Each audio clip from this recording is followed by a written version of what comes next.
भारताने पुन्हा एकदा आपली ताकद दाखवून दिली आहे. आणखी एक T20 सिरीज, आणखी एक दमदार विजय. जरी फरक 30 धावांचा असला तरी सामना स्कोअर कार्डपेक्षा खूपच अटीतटीचा होता. क्युरिओसिटी द ट्रू स्टोरीजमध्ये तुमचं स्वागत आहे आणि पाहूया भारताने दक्षिण आफ्रिकेविरुद्ध 3-1 अशी सिरीज कशी जिंकली. सिरीजचा आढावा घेताना या विजयासह भारताने सलग 10 T20 सिरीज किंवा स्पर्धा जिंकल्या आहेत आणि 14 सिरीज अपराजित राहण्याचा विक्रम केला आहे. हा केवळ चांगली फॉर्म नाही तर सातत्याने केलेले वर्चस्व आहे. भारताने तब्बल 231 धावा केल्या, पण सुरुवातीला हे सोपं वाटत नव्हतं. इनिंग्स थोडी थंडावत असतानाच हार्दिक पांड्या मैदानात उतरला. हार्दिकने स्पष्ट संदेश दिला, 210 धावा पुरेशा नाहीत. यानंतर जे घडलं ते म्हणजे संपूर्ण धुवाधार फलंदाजी.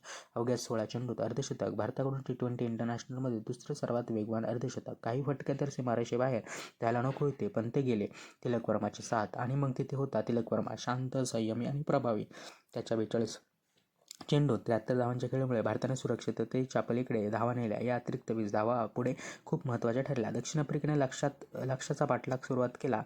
आपला संभ्रम T20 खेळणारा क्विंटन डी कॉक जबरदस्त फॉर्ममध्ये होता. डी कॉक आणि ड्युआल ब्रेव्हिस यांनी 10 षटकात 118-1 अशी धावसंख्या केली. त्या क्षणी सामना पूर्णपणे उघड होता. खरा टर्निंग पॉईंट आला तो म्हणजे ड्रिंक्स ब्रेकनंतर चेंडू बदलल्यावर. कोरड्या चेंडूमुळे भारतीय गोलंदाजांना पकड मिळाली आणि विकेट्सही. अवघ्या 15 धावांत 4 विकेट्स आणि सामना भारताकडे झुकला. 400 पेक्षा जास्त धावा झालेल्या सामन्यात बुमराहचे आकडे पहा. 4 षटके, 17 धावा आणि 2 विकेट्स. आजच्या T20 क्रिकेटमध्ये हे आकडे जवळपास अशक्य वाटतात. डी कॉक आणि मार्को यान्सन दोघांनाही याने स्लो बॉलवर बाद केलं. हा दर्जा, हा बुमराह. शेवटचा धोका मार्को यान्सन अजून हार मानायला तयार नव्हता. सलग 2 षटकात 4 षटकात 55 धावा. अजूनही आशा होती, पण बुमराह परत आला, एज मिळवली. भारताने रिव्ह्यू घेतला आणि 8वी विकेट पडली. तेव्हाच भारताला खऱ्या अर्थाने सुटकेचा श्वास घेता आला. सामन्यातील महत्त्वाचे मुद्दे. हार्दिक पांड्याची खेळी निर्णायक ठरली. तिलक वर्माचे परिपक्वतेचा दाखला. बुमराह भारताचा सर्वात मोठा T20 शस्त्र. भारतात रात्री धावांचा बचाव करणे अजूनही खूप कठीण आहे.